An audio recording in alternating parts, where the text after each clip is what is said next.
Introducing the new SCP-106 with all new abilities and an all-new play style.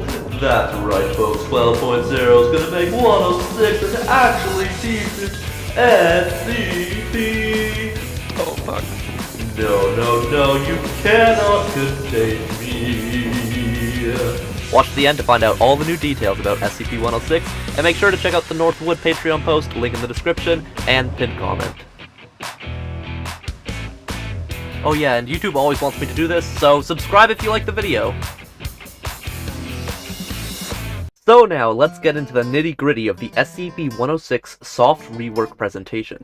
Now, SCP-106 has received large changes to most of its abilities. The playstyle is shifting to better complement SPSL, and most importantly, to make it a more enjoyable character to play, and I'm really happy Northwood has done this.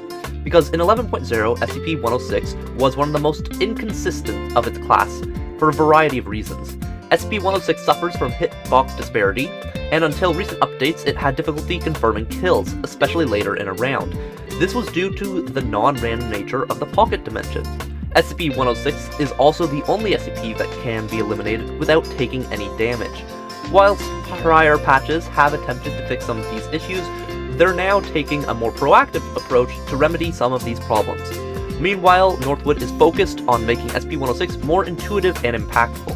I still want them to add some sort of parkour aspect to SCP-106's pocket dimension, or some sort of escape aspect that isn't just random chance, but we'll see what they do in the future with that. Core changes and Vigor. This is a huge change. To start, one of the big changes made is that SCP-106 now has a resource meter, much like the human class's stamina mechanic. The health and Hume Shield's values shown here are accurate to their current round of internal testing, though they could change it.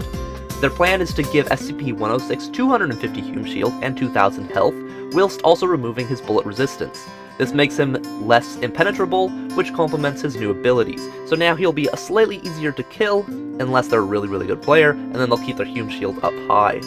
As you can see, there's a new spooky blue bar. SCP-106 uses this resource, Vigor, to utilize his two new abilities, STALK and Hunter's Atlas. Now here's where the true big changes to 106 come in, the changes that make him more fun to play now.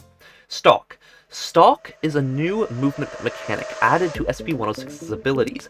By default, stalking is activating using the shift key, requiring at least 25% vigor to sink into the floor. Whilst stalking, SCP-106 is invulnerable and can move at an increased speed. Vigor is used to keep stalking, draining at a rate of 5 vigor per second. SCP-106 can choose to resurface at any time, playing an animation and sound effect, which sadly is not included in the reference videos, but that's okay, we'll see it later. SCP-106 is also forcibly ejected from stalking mode if its vigor reaches 0. Stalking is the only way for SCP-106 to regain Hume Shield, motivating players to ambush human targets, instead of the bullet shield gameplay currently favored. The ambush playstyle is counterbalanced by SCP-106 not being able to see all players. When SCP-106 attacks a player, he inflicts them with a traumatized status effect, which lasts for about 4 minutes. Traumatized players can be seen whilst stalking. Non-traumatized players can be seen by SCP-106 whilst it's stalking if they are injured. That means if the player is injured, it basically is almost equivalent to them being traumatized.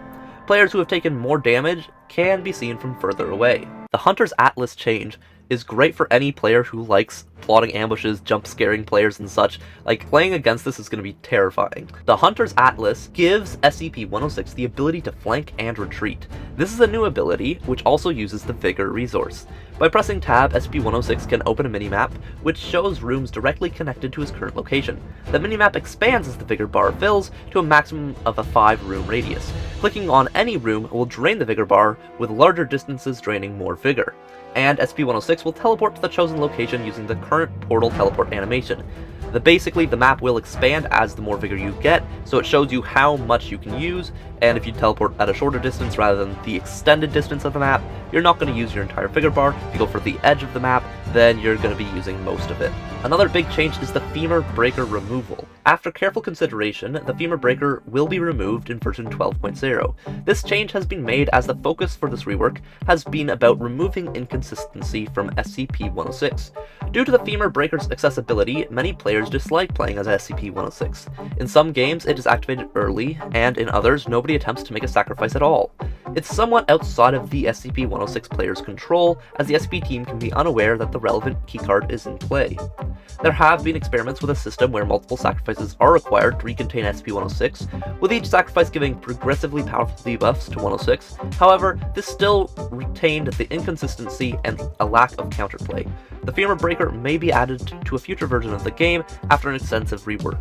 Now, I think it was smart for them to test having multiple sacrifices, though I don't know how they would change the Femur breaker to make it not inconsistent. So yeah. Entrance, zone, and checkpoint changes. So this next part of the video isn't going to be about 106, sadly.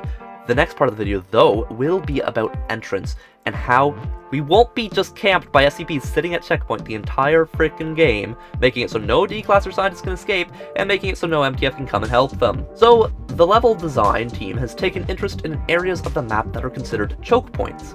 These are places where a team can camp, forcing their enemies to bypass them if they want to get deeper into the facility. The entrance zone checkpoint has been identified as the biggest choke point in the game, and SCPs blocking the entrance checkpoint can deny D-class, and scientists, like I said, from escaping, whilst also hindering armed personnel like the MTF or Chaos Insurgency from accessing the facility. This is being addressed in two ways. Firstly, the entrance zone layouts are being reworked to allow for 2 checkpoints. This prevents situations where more than 3 SCPs can coordinate to block human classes, forcing them to split their resources.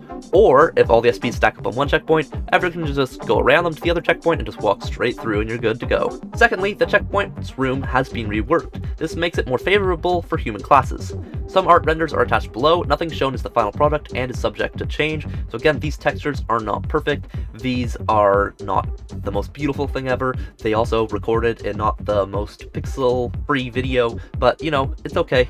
They look good, I like it, and I am definitely happy that they're adding less choke points into the game. So yeah, that's everything that's new in this release from Northwood Studios, though they do say at the very bottom of the post that they will also be releasing 096 or 049 information. I can confirm that they have released information on one of those SCPs already, so if you do want to become a Northwood Patreon, you can to already see that. Hopefully I'll be able to show you guys that in maybe a week or two. We'll see, I don't know when Northwood releases stuff. But overall, 12.0 is looking amazing still. They fixed a bunch of the SCPs, a bunch of the flaws, they fixed the map flaws. I'm really excited for it. Overall, everything seems good. I'm excited to play the new 106. I still want the parkour added for his dimension or some sort of thing that isn't just random chance, and I would say for the Femur breaker, a potential option idea would be that if someone goes in the Femur breaker, that it takes away half his health, and more people can go in it, and that way people can decide whether it's worth it or not for themselves. That's my idea if they want to keep the Femur breakers do half his health damage. But yeah, that's it. Thanks for watching. I hope you enjoyed. Subscribe, and goodbye.